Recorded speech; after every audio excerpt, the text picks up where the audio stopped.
আজকে আমি আচারি রুই মাছ রান্না করব। রুই মাছগুলো কড়াইতে দিয়ে দিলাম ভেজে নেওয়ার জন্য।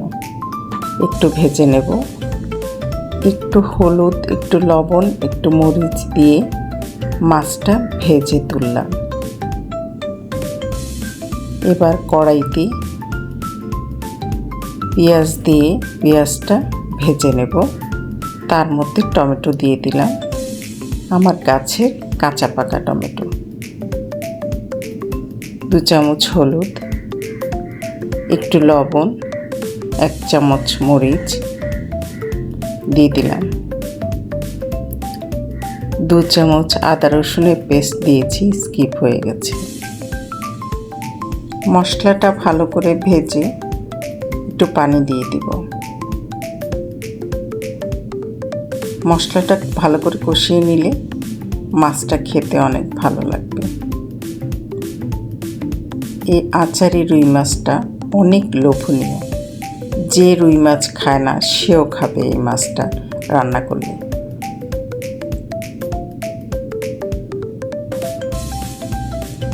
এক চামচ জিরা, 1 চামচ ধনিয়া দিয়ে দিলাম।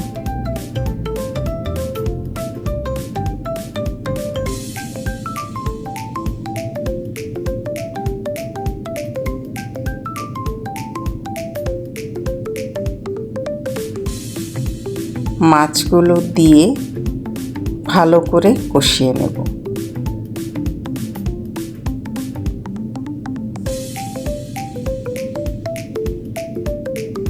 আমি মাছগুলো ভেজে রান্না করেছি।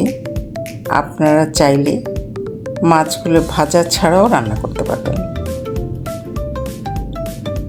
একবার এই আচারি রুই মাছটা ট্রাই করে দেখুন। আমি আমের আচার দিয়ে দিয়েছি।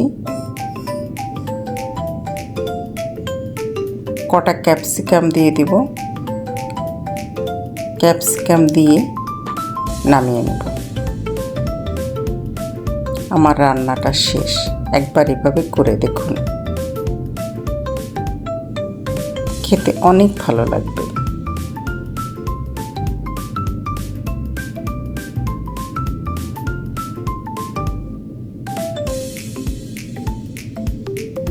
সবাইকে শুভেচ্ছা জানিয়ে শেষ করছি।